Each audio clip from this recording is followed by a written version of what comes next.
Welcome to the Elite Life Podcast with your hosts, Trisha and Kylee. Here, we guide you on a journey of personal and professional transformation, revealing the secrets to success. Whether you're a seasoned pro or just starting out, join us as we unlock the doors to the elite world of growth, grit, and grace. So, let's dive in.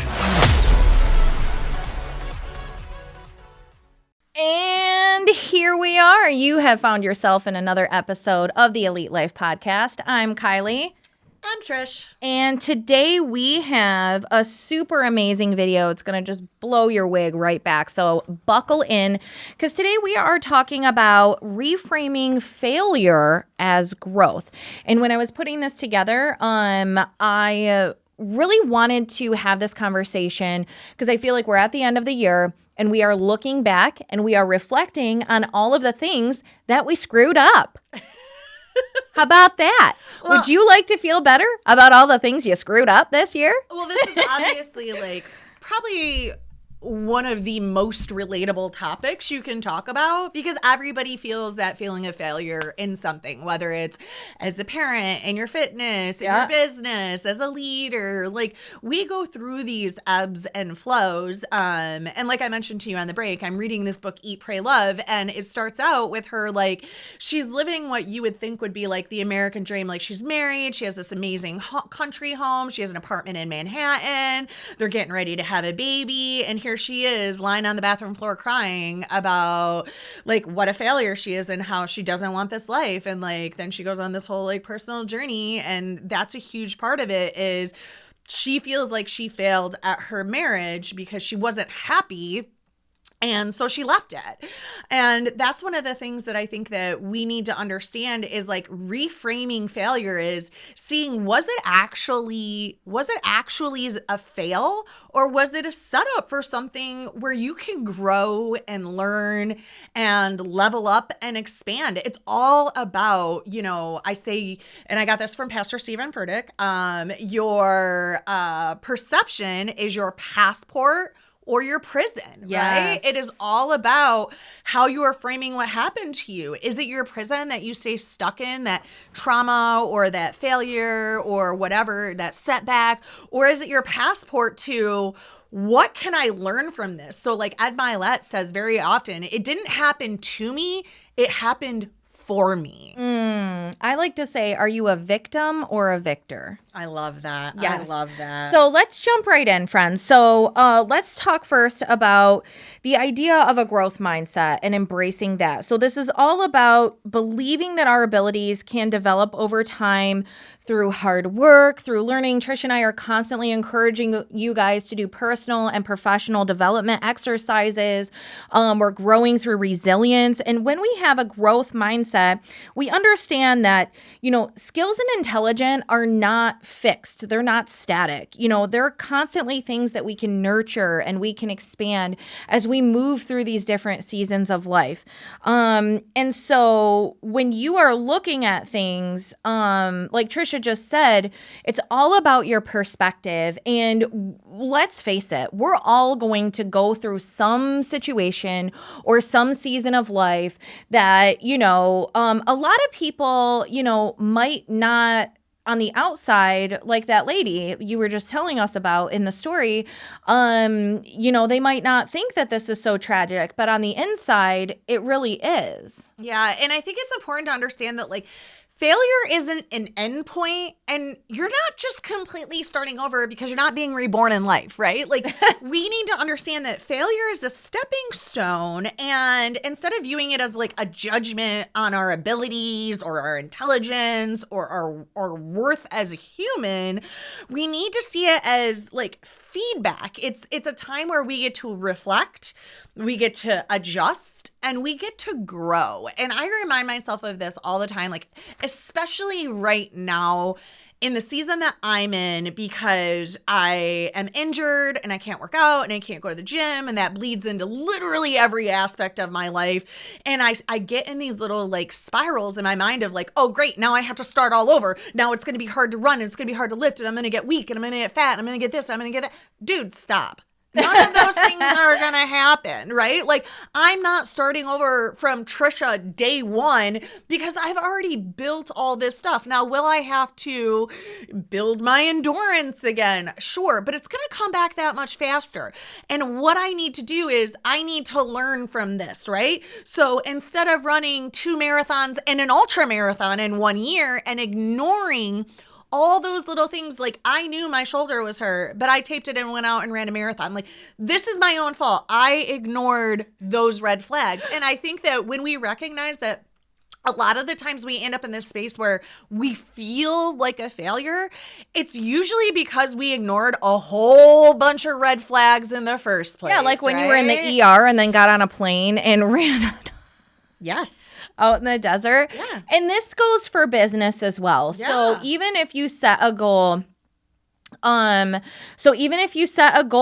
you don't exactly reach that, or maybe life pivoted you or something happened, again, like Trisha said, you're not starting over in your business day one. Right. You know, you're not starting with 0 clients. Right. You know, Oh, absolutely. If a deal doesn't close, you're not starting over from scratch. You already know, okay, this financing fell through. That's fine. I've still got the listing, so I still can go out. I can recall people who looked at it and who maybe wanted to buy it. So, it's all about your perspective, right? And so it can be such a very powerful shift in your thinking. And it's something that I personally had to really, really work on. Because like I said, it took like a year and a half for Hot Mess Express Kylee to be dead. I told Andy on the call Monday, I was like, she dead, she gone. We buried her. I don't even know what had happened to her. She with Jesus right now. I love that. Because I allowed myself to let go of that failure and that perception of failure, because I recognized that season of life wasn't a failure. It was a completely different era of life, and I'm in this new space now, and so I'm taking on this new identity, and it is so empowering and revitalizing when you allow yourself to have this mental flip. Yeah, and I'm going to go back to the book because he said this thing. There's a scene in the book where now you don't even have to read the book because I'm going to tell you all about it. I didn't want to read it. But there's a scene where she's sitting and she's talking to this other guy and she's like crying and she's like, but I loved David and I loved it and he's like, stop. He's like, all that space you're taking up in your head with these, I wish this and I want that and I love this and I love that, like, you need to let that go. Like, that is over. And when you take that out of your head, think of all that space you're making for something new, right? Yep. And in this scene, she's at an ashram because she's trying to get closer to God and she wants to feel divinity and she can't get there. She can't meditate. She can't hear the voice of God. She can't get to the next space because she's so stuck in that failure. It's taking up all her space. And we do that, right? Like last night, I'm rolling around in the bed not being able to sleep because my head's all stuck with all of this crap that doesn't matter. Like, it's all done. It's all over. Done and over with. You're sitting here replaying like what went wrong at the Christmas party and what went wrong with this deal and what went wrong here, and you're going into all of these weird The Christmas party was fabulous, by the way. Let it go. Let it go, B. Jeepers. Yeah, but it's like you get in these spirals with all of this weird stuff in your head, and it's like, dude, clear all of that out. All of those quote unquote failures or things that didn't go the right way, let's clear that out and make space for what can go the right way. If you don't clear it out and let it go, then you can't make space for what's so great and in front of you. Yeah. So one good exercise you can do is when you experience a setback, and it doesn't have to be like a tragic situation. Anytime you feel a setback, jot down exactly what happened, how it made you feel, and more importantly, what you learned from it. Okay, so for example, in another episode, I was talking about how I had on my weekly checklist that I was going to do 2 45-minute workouts, every day, just gearing up for 75 hard, which I don't know. So anyways, I came to a spot where I had to say, I was feeling like I was failing because I was not checking that off. I was maybe getting 30 minutes here. I was maybe getting 20 minutes here. So instead of saying, hey, in my chaotic, season of life where I'm trying to be present as a parent and I'm growing my business and I'm blessed by God with all of these clients who are closing, instead of looking at it as a failure of, oh, I didn't do this and I didn't do this and look, another week went by and I didn't do it. I said, you know what? This is not important right now. And like Trisha just said, I moved it right off my checklist. It's not on my checklist anymore at all. It just says, move your body. That is it. And so that is a great way that you can say, okay, here's what happened. Here's how it made me feel. What happened was I wasn't checking it off. It made me feel like a failure. And what I learned is it wasn't important. And I needed to just move on and clear that space out. Yeah, I love that practice because it also helps to reveal patterns. So over time, you might notice like a reoccurring challenge or area where growth is actually happening. And if you don't see it right away, being able to reflect on what you wrote down is super helpful. So like we talked about in the episode before this, like writing down your goals. And I love to do that because so I have this journal I got, it's a planner that I got 5 or 6 years ago. And it was called like the Manifestation Planner. And I just randomly bought it off of Amazon. But what it made me do was write down almost like a bucket list for my whole life. And if nothing was if you had unlimited funds and unlimited this and unlimited that, what would you like to do before you died? And I wrote it all down. And then it's okay, break it into in the next 20 years, in the next 10 years, in the next 5 years, 3 years, 2 years, 1 year, when would you like to do these things? And I did that. And at the end of every single year since that practice, I will pull out that journal and I'll go through and I'm like, oh my gosh, look at all this stuff that I can check off. Yeah. And it's so cool because sometimes you don't even, you're feeling like a failure, but then when you go back through and reread the goals you wrote down throughout the year or the goals you wrote down that you want to get done throughout your life, you don't realize that writing it down imprints it in your mind. And it puts it out in the universe. And even more, if you're rereading those out loud daily, if you have a specific set of things that you want to get done, this quarter, writing them down and then reading them out loud, you're reinforcing that, you're putting it out into the universe. There's actually chemicals in your brain that you are activating your reticular activation system. So that works the science of that is when you buy a white Jeep and then all of a sudden you see all the white Jeeps. It's because you have your brain in alignment and that Thank you, U of M. That reticular activating system is focused on that, right? So that's why it's so important to keep these journals and to journal at the end of the day every day and to write these goals because then you can see is there a pattern? Here's a great example. When I used to drink Bang energy drinks, okay? Here we go. I finally realized that when I drink a Bang energy drink, I Hulk out and I'm angry and mean. I had to stop drinking Bang energy drinks. And this is such a small, silly thing, but it was causing actual problems. Yeah. Because I would get in an argument with Dave or I would go off on a client or an agent. And I'm just oh my God, where did that come from? What was that? And I realized Bang, it bang. was Bang energy drinks. So, this could be on a small level or on a big level, right? You might realize that when you've had a bad day, you go home and you drink 2 bottles of wine and then the next morning you wake up feeling like trash and then that whole day is garbage and you're doing that 3 times a week. Guess what? We need to change that habit because it's creating this routine of failures and problems and things you're not getting done. And you can make small tweaks. Instead, when I have a bad day, I'm going to go to the gym and sit in the sauna or I'm going to do this, right? But you have to keep a journal of those things so are you actually failing? And what you could change to be able to stop that pattern, or is it actually not a failure? Are you actually still growing, right? Through all of that. Yeah. So I mentioned in the last episode, I was talking about my big calendar, right? Right now I'm injured and I'm feeling like such a failure because I'm not going to the gym and I can't do these things. But I can look at that huge accumulation and see I've done over 390 workouts for the year. I'm not failing. I'm growing. I grew this year. I ran 2 marathons and an ultra marathon, That you didn't intend to run. that I didn't intend to run. That was not even on my goal list this year. But you have to be writing these things down. You have to be keeping a journal, and you have to really sit and reflect on, is this a failure or am I actually growing from it? And if it is a failure, what could I do differently so that it's not feeling like I'm constantly failing? Is it something where this isn't the season of life for it, like you said? Or is it something where, you know what, I'm letting myself off too easy? This isn't a failure. This is something where I can pivot and flex and learn from it and move forward even better, right? Because that's what it's all about.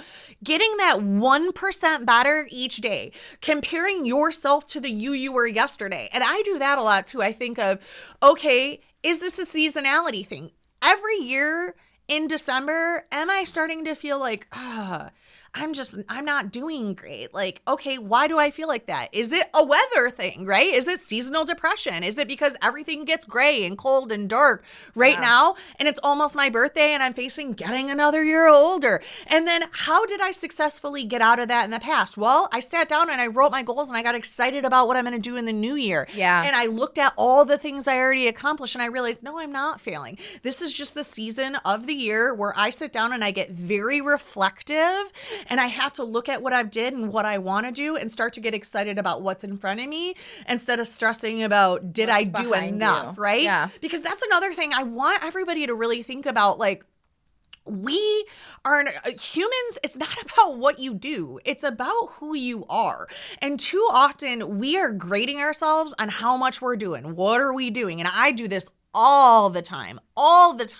And you talked about like holding other people up to like these unrealistic expectations, but a lot of times we're holding ourselves up to unrealistic expectations, right? True. So you have to balance that line, and where you balance it is like in these journals and in this tracking and in this auditing and in this reflection to really know like, how can I grow from this? How can I make this a stepping stone into an amazing future? Because no matter how big or small it is, everything you can learn and grow from. Absolutely. And one thing that's not in the notes that I want to throw in really quickly is I'm so thankful for like Riley and Bevan and Amanda and Jenna, who when I am and Beth is great at this too.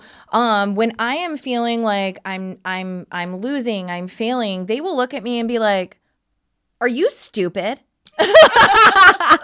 And like Jenna's really great at this. She'll be like, give yourself some grace, relax. You did all of this. I watched you come from here to there, and you have done it gracefully and powerfully and inspirationally, and you are fine. You're just feeling yucky right now because this one thing happened, and you are allowing it to bleed into everything else. So take a step back, reconnect with your identity, and push forward. And Riley, I love Riley because she's always like, you are the most amazing person I have ever met. You are so beautiful and gorgeous and intelligent. Don't you talk about my friend like that.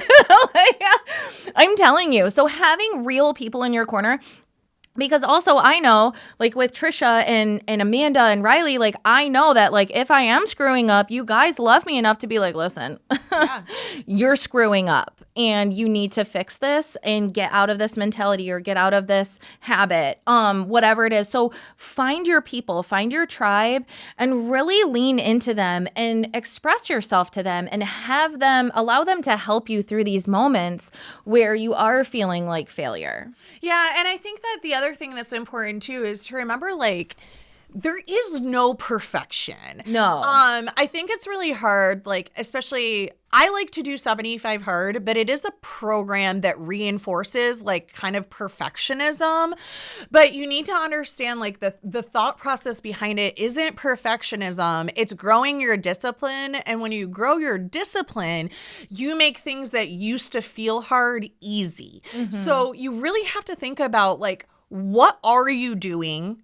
Why are you doing it, right? So when you do 75 hard, you're not doing it to be perfect, right? Or when you launch a business, you're not launching it to be the most perfect real estate business in the entire world, right? You're launching it because you want to make a difference in the community or you want to build something great for the people around you or whatever your why is. So I want you to think about, what is this thing?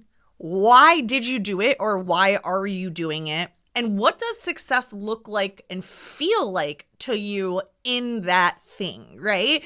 Because people get stuck in these, like, the fear of failure. So, like, we're talking about failure, but some people don't even let themselves get the chance to fail because they're so stuck in the fear of failing, in the fear of it not being perfect or not looking like it should or not being great.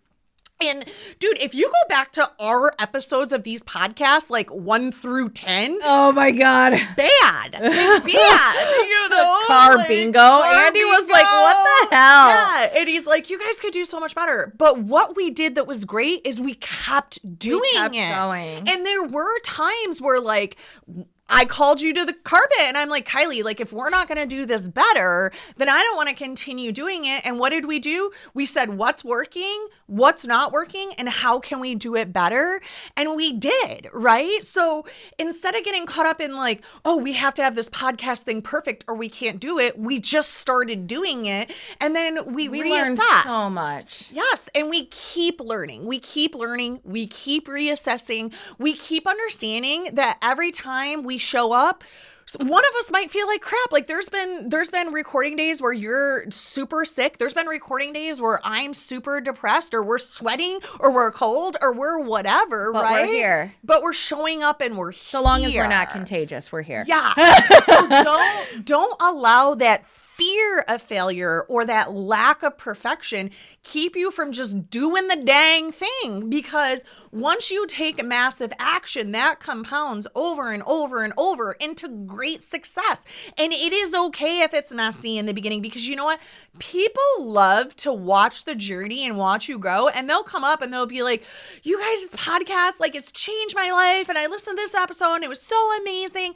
And please send us those messages because it keeps us wanting to keep going. It does. But, like, we also learned, like, what's important and what's not that important. And, like, we don't have to feel like this is, like, super high pressure. Like, we're getting together and we're sharing and we're having these conversations, and we can keep doing it better every single day because we keep growing and we keep sharing. But if we allowed that fear of failure, or, oh my gosh, what if nobody listens? What if nobody likes it? Or, oh my God, I look so fat on camera, I'm never doing it. Oh my gosh. So, like, that troll that talked about my voice is, like, so stuck in my head all the time. Like, all the time. Like, even when I just said the word time, I thought about what he said about my voice. But I didn't stop doing the podcast because of it, you know? So it's like, it's good. Don't allow that fear of failure to put you in that analysis paralysis and never even get the chance to keep moving forward and to keep growing. You have to take action. You can't fear the failure, because here's the thing, like, we all fail every single day. Like, nobody is perfect, and that's okay. Stop even using the word failure. Just say, like, today I learned from this. My agent I used to have, Shane Parker, he moved on and started his own brokerage, and I'm so proud of him for that. But when he started, I tell everybody, like, no matter how bad of the thing, like, it would turn, like, this went wrong, this deal died, this did that. And he'd be like, all right, well, I learned this from it. He would always state what he learned from it. He never got mad. He never got angry. He never got any sort of feelings about anything. He would just be like, okay, well, I learned this from it. He would state what he learned from that. And it was like, it was so great because he learned so much, and he never let that, you know, quote unquote failure because the deal died or it went wrong or this person got mad at him or whatever happened. It didn't matter what happened. He just looked at it as a stepping stone to growth. And really, that's what this whole episode is about. 0 things in life are a failure unless you let them stop you from doing the things that you love and that you want to do. You have to look at them as stepping stones into the next great part of your life, right? Like, what's the next good choice? What's the next good thing I can do? Every morning, God gives us the blessing of waking up and allowing us to make the choice to make this a better day. How can I be a better human today? How can I positively impact the world? I might have a day, like, every time I go to do STARS training, I pray in the morning and I'm like, God, help me to inspire these people and grow realtors that will impact the community in a positive way. And that's how I start every day that I train and coach. And it's so exciting that I get to make those changes. And it's never perfect. It's always messy. I'll start this story and segue off and get off script, and that's okay because they're still learning and growing and I'm still learning and growing. Yeah. And you kind of brought us into and kind of dug into like the next topic of like reframing your language. Like you just talked about with Shane. It's like, he never said this was a failure. It was like, well, I learned this and I learned this and I learned this. And it helped him grow his business to the point where he started, his own office and everything like that. So one of the most impactful tools for viewing failure differently is reframing the language that we use. And we've talked about this before, but like often our inner dialogue is very critical, like especially when we feel like we failed at something. But, thinking about this, like, instead of saying I failed, like Shane, say I learned this, or this didn't go as planned, but here's what I learned from it. Or, hey, this is what happened today. And or even say, I'm glad this happened because now I know. Like when Tracy and I had that rough deal that like there was things going sideways, I was like, you know what? Things are getting hairy. But I'm glad Tracy's on the other side, and I'm glad we have Title Solutions, and I'm glad we have Trisha, because I'm learning so much about handling these specific, very unique issues. So if I find them again, number one, I'm playing the lottery. But like number two, I know exactly how to handle it, and I can be a more confident, I can be a more helpful real estate agent to my clients. So taking that language and using new words can be so impactful on how you handle the situation and your perspective on it. Yeah, because changing your words also changes your emotions, because emotions attach to words, right? So if you're just like, XY company is a piece of crap, like then that's how you're gonna emotionally like be upset or angry about it. If instead you say, okay, wow, like you said, this is getting a little hairy and challenging. How can I learn to do this better on the next deal? Let me make a call and see like how we can collaborate in a more positive fashion to get a better outcome next time. How can I learn from this? That is one thing I've been doing a lot lately, is when something goes wrong or like because it's literally every day. Yeah, somebody comes to me with a complaint or something that doesn't sound right. This is a great example, right? A client called me and they were upset about how a lender was handling things, and they were like, well, XYZ, and I'm like, okay, interesting. Like, I'm not in their system, so I'm not sure. Let me call to ask some clarifying questions, because I have personally never heard of this situation, but maybe we'll both learn something today. And I called and I'm like, hey, listen, like I just heard XYZ. This is the first time I've heard of that being a thing. Can you go ahead and explain to me like where they might have got that thought process from? And they're like, oh yeah, nope, that's not at all what I said. So instead of me just getting mad and being like, why would you say this to my client? You're an idiot. That's not for real. I was able to say, how can I learn from this? This is what I heard, and I just wanted to understand so that I can do this better in the future, or better prepare my clients for the future. And then you learn like, nope, that actually wasn't at all the story. And maybe they took it that way, because here's the thing, like, I keep going back to this all day today, but everybody's doing the best they can with what they have, and we don't know what situation that other person's in. So like my client may have just got bad news that her grandma died and her kids are going crazy and running around and her attention's over here. So what she thought she heard was very different from what she was actually told. And then it's like, and then they're like, well, I also sent an email that said this. Well, when she got the email, she didn't actually read the email. She just opened the attachment. And so she just seen what she's seen and heard what she heard, which wasn't at all what it was. So like that language changes the emotions. If I just said, he's an idiot, that's not how it goes, that is a problem. But if I say, let's get curious about this and learn what we can learn, then we're doing all right. And that's absolutely true. And another thing that you can do is swapping out the word but with the word and. So it's like, all of this happened, blah, blah, blah, blah, blah, blah.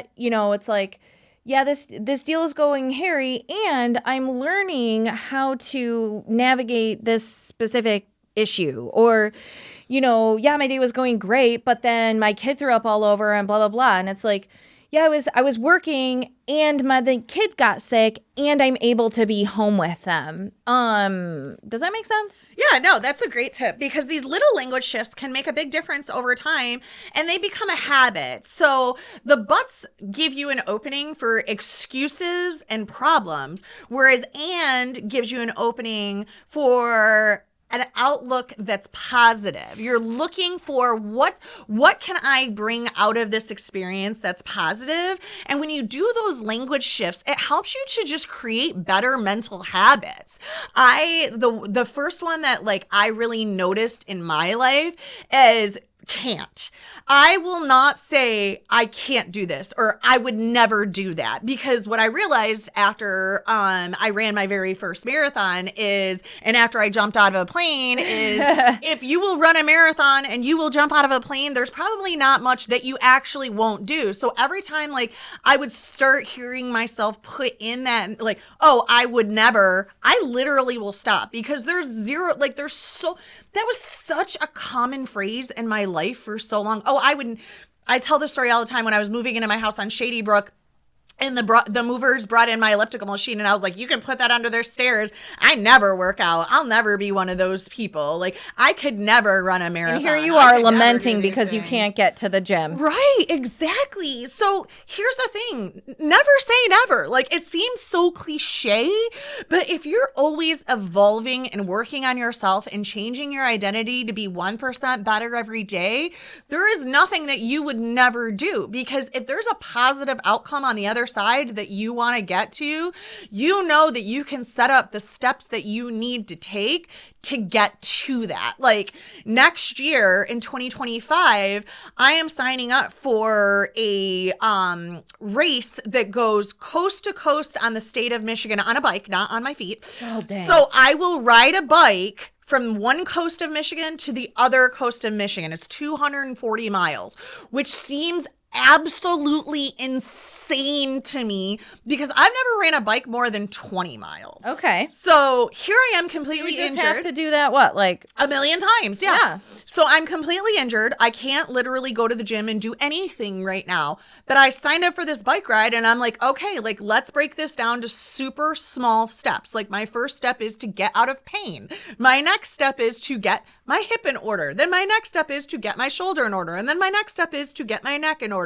And then my whole body's in order. I'm going to set up a good training routine that I can follow that integrates preventative measures so I don't end up injured again. And then I will start training for this bike race and it'll look like this. And every day. So although if I just said I'm going to do this, like that's nuts to say, especially in the state that I'm in right now. Right. But if I say, I'm going to do this and I'm going to set up manageable steps and expectations from today until next June. Like that's, 7 months to get myself. you only have 7 months to get. Oh my goodness. But I've done these things before, right? Like I've done these things before. Andy signed up for the marathon, 4 weeks before his marathon time or 6 weeks? And he did it, So that's the thing. Like, And they couldn't pronounce his last name. That was my favorite part. when he was trying to cross the finish Right, line. it was like Andy Boers and Andy B. Here we go. And then he's like, is that right? Homie just ran for 6.5 hours. He's not even hearing you right now. No. But like that's the thing, right? Like find out what those words are that are like literally ruining your life and swap them out for other words. So instead of saying, "Oh, I could never do that," I'll say, "Yeah, I could definitely put that on the list. Like if I worked hard enough and I really wanted to do it, I could do it, right? Cuz that's the thing. People will be like, "Everybody can't do everything." Absolutely you can. Now, you may have to work a whole lot harder than somebody else for a whole lot longer than somebody else, but you can achieve anything in the entire world you put your mind to. But you have to be willing to do the work to get there. So you have to have a big enough why on the other side and enough time to get to that why for it to make sense. But there's nothing you could never do. Absolutely. Absolutely. And so that brings us to celebrating small wins and failures alike. And this is something that can be very, very powerful when we are talking about reframing failure. It might seem counterintuitive to celebrate failure. But like I was saying, Riley and I had a really, like, she had the renter, I had the landlord. The renter was nuts. The renter was absolutely bananas. It was just a really crazy situation, and I'm going to give her an award for that. I'm going to give her the I survived the renter from hell. And it obviously came to fruition. Like, we closed the deal and everything was fine, but like, it was and I've been in property management since 2018.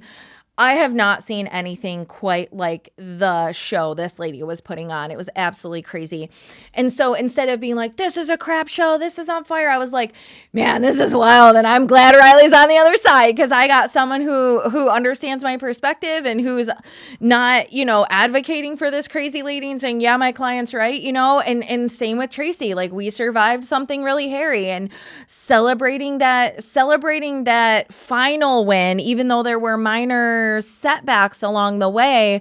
Nothing is ever actually a failure, like you said, unless you actually let it stop you. There were so many juncture points in that deal with Tracy where we could have been like, all right, deal's off. All right, deal's off. All right, deal's off. And we just kept pushing, and it was such an amazing experience. Yeah, I mean, you're building resilience. And to me, I've actually had this conversation with Trent so many times. I'm like, I want you to understand that when you're on a team that loses all the time, you are building so much resilience inside of you. And I am actually, this is going to sound crazy, I am more proud of you for sticking it out with a team that loses 12 games in a row than just a team that's constantly winning and you're not actually doing any work. Because instead of just being a cocky winner that doesn't have to actually do any work because you're behind the number one team in the entire wide world and you're the goalie and you don't have to really do anything but kind of look cute in the goal, like he does look cute in the goal.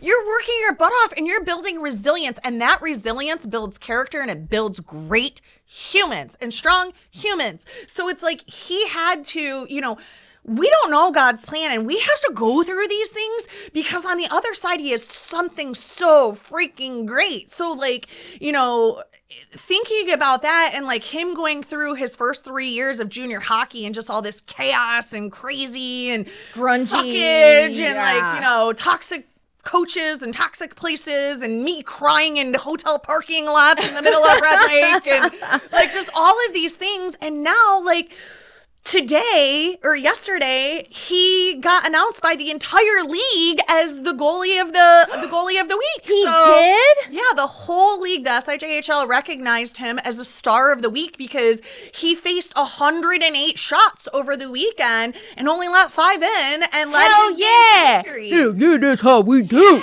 Yeah, so it's right. Like that resilience of being on those teams where he's facing all these shots and he's having to like do all these things and work and build this resilience makes these wins just that much sweeter. And his positivity is so amazing.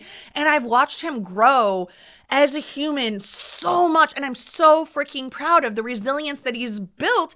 Even though his old records say all these losses, I watch his save percentage show wins. Yeah. So it's like in that essence, like you're celebrating the resilience you've built from those setbacks. Like you said, like stop using the word failure and just say like these are setbacks or these are growth moments. These are growth moments. Like don't even use setback. Like this is a growth moment for me. This is me learning resilience. This is me learning character. This is me learning how to be humble and come back even stronger, right? Well, it's like you said the other day, you had an agent come to you with an issue with another agent, and rather than being like, okay, this is a problem, you're like, this is a coaching moment. This is a coaching moment for everybody. So it's all about your language and your mentality. And one activity that you listeners can do is at the end of every week, take a moment. We've talked a lot about journaling. In that journal, write down one win and one lesson. And I have this on my weekly sheet. It's on our 411. We have wins and then we have challenges. So I'm going to change that from challenges to lesson. And I'm going to allow that to just guide me through 2025. And that way at the end of 2025, I can look at all of my 411 sheets because I'm actually going to collect them and fill them out this year. And I'm going to be like, I learned this and I learned this and I learned this and I learned this. And it's going to be so empowering and so inspiring. So go through that exercise, big or small. The win can be big or small. Maybe you closed a deal. Maybe you achieved a personal development. Maybe you volunteered somewhere. And then write down the lesson that you learned from something that you encountered that you would otherwise categorize as a failure or a setback. And it could be anything from, I didn't work out one single time this week, but my lesson is that's not my main priority. Yeah, and that just made me think of like the deal I'm closing on Friday. The inspection went bad, and the other agent was like, oh, we're going to get, these people out to check this out, get this out. And I'm like, okay, well, then we need to extend our inspection period. And he's like, yeah, do 7 to 10 days.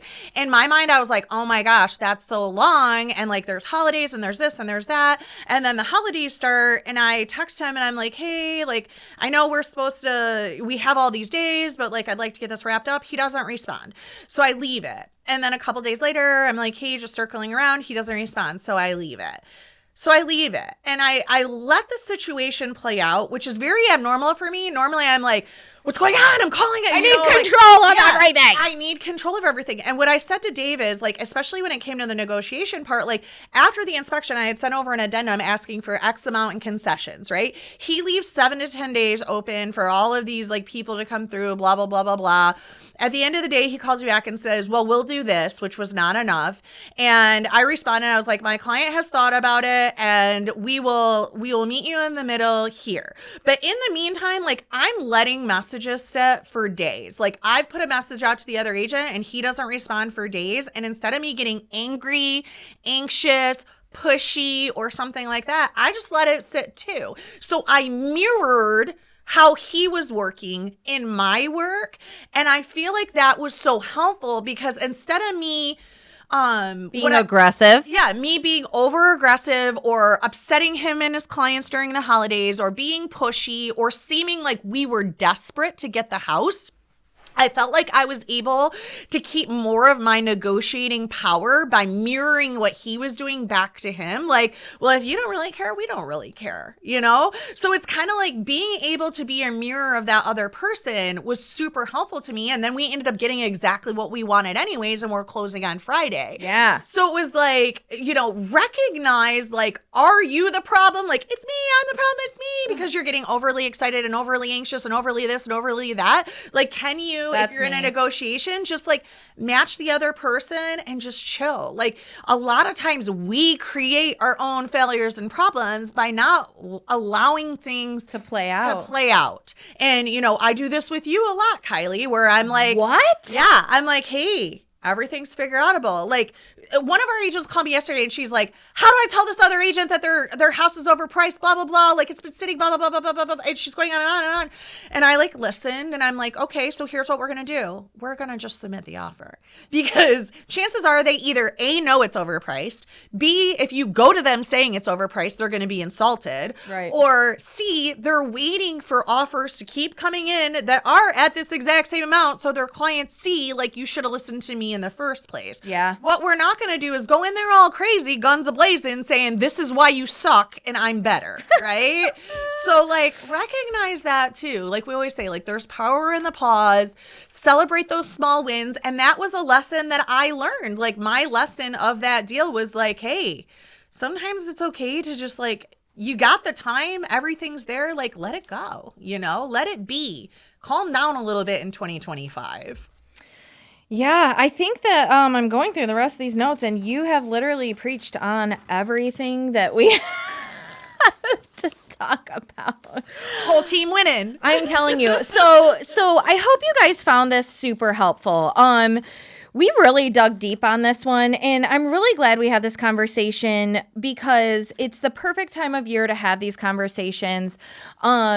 And have this reflection time. Because like Trisha said, I do feel like at the end of the year, you are looking back and maybe you're feeling kind of yucky about some of the things that you did or didn't do. And reframing all of this and saying, like, for example, I set myself an income goal for 2024. God blessed my bloody socks off with business in the midst of everything. And I'm looking at it and I had a deal that I thought was going to go through. The appraisal came back low, so I had to release it. So what that means is unless I get those people under contract tomorrow, I am not going to meet my income goal for 2024. However, I'm only like $6,000 away. right? So reframing that from I did not hit my goal to holy crap, I was this close and it wasn't even my fault that I didn't hit it. It was just something that happened and I'm cool with that. Like, I'm super proud. I'm so proud of the work that I did. So I want you guys to understand that when you are reflecting and you are looking at your goals for 2024, or just shit that happens to you in life, just really give yourself an honest pat on the back and reframe that as, hey, I learned this. Trisha learned this about her health. Kylee learned things about herself that she could get through and not to run her mouth when she's upset. So I hope this was helpful for you. Do you have any parting remarks for our listeners? Just remember that, like, you don't know what you don't know. And when you can accept that, you can always be able to grow, right? So, like, can we get that on a coffee mug or a bumper sticker? You don't know what you don't know, but if you're open to learning, you will always grow. Oh, it's so beautiful. Mic drop. Well, thank you so much for joining us for this exceptional episode of the Elite Life podcast. Don't forget to like the show, share the show, and sub the channel. We are so grateful for everyone who rings that bell. And make sure you turn on your notifications because we drop fresh content every Thursday here on the Elite Life. Bye. Thank you for joining us today on the Elite Life Podcast with Trish and Kylee. Don't forget to share this episode with a friend so we can keep delivering you more fantastic insights on grit, grace, and growth. Stay connected with us on Instagram and Facebook, where we'll keep the ideas flowing to help you build a life you love and leave a legacy you can be proud of. Until next time.